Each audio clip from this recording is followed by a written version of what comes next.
All right, section 8.3, we're going to kind of combine what we've been talking about in chapter 8 with what we've already learned about enthalpy. And the combination, when you do that, is covalent bond strength. And what is covalent bond strength? Well, it's the strength between a bond, and when we start throwing in enthalpy, which is energy, it's really the amount of energy required to break this bond. So how much energy is required to break a bond between two Cls, and this is kind of what we call bond enthalpy, the amount of energy required to break a bond. And I'll kind of summarize that. Energy needed to break a bond. Break or form a bond, I should say, because you can form bonds.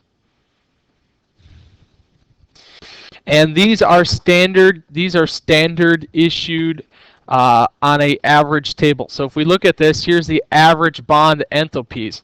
So this table lists the average bonds for a lot of compounds. Now, if you look specifically at one compound, it might be slightly different. Remember, this is the average energy needed to break a bond. One thing to point out here is you can see that the double and triple bonds take a lot more energy to break than the single bonds, and that's a fact that we've known for a long time. Just reiterating it when we look at bond enthalpies, the amount of energy needed to do that. So, if we look at a way to figure out the enthalpy of a reaction. So there's multiple ways to figure out the enthalpy of the reaction. We figured it out when we were studying in chapter 5 with enthalpies. We just took the change in H of the products minus the change in H of the reactants. Well, we can take bond enthalpy. So we can take the bond enthalpies of the bonds broken minus the bonds formed. So bonds broken minus bonds formed. Let's go ahead and let's look at this. If we have an equation like CH4 plus Cl yields CH3 Cl plus HCl, what's going on? So it may help us to quick draw the Lewis dot structure here. And I'm going to draw it over this diagram because I don't have a lot of room. But we have C, H, H, H, H plus Cl2. And that's going to give us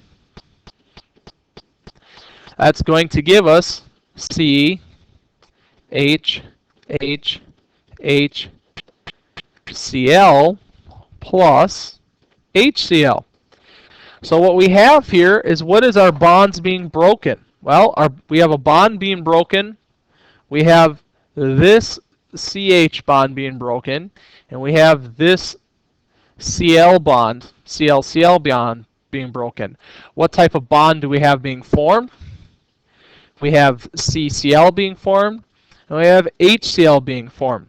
So if we wanted to figure out the enthalpy of this solution, we're going to take the enthalpy of the bonds broken, CH plus ClCl, and subtract that from our bonds being formed, which is the CCl bond and the HCl bond. So if we look at this, we kind of put this in the equation.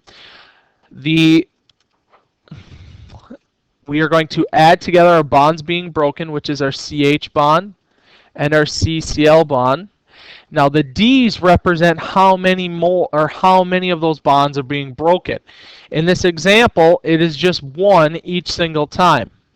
Minus the sum of the bonds being formed, well, our CCl and our HCl were our bonds being formed. Again, the D's representing how many bonds were going to be formed. So using that table that we had from a few slides ago, the CH bond's 413, the CCl bond's 442. We add those together, and we're going to subtract the CCl bond, which is 328, and the HCl bond, which is 431. We're going to subtract those, and we're going to get a negative 104 kilojoules of energy is given off in this reaction. So that kind of summarizes how we can, another way that we can figure out enthalpy. So just one more tool to use when we are trying to solve for enthalpy. We can use bond enthalpies. And remember, bond enthalpy is the amount of energy required to break a bond or to form a bond. And that is all we have for section 8.3.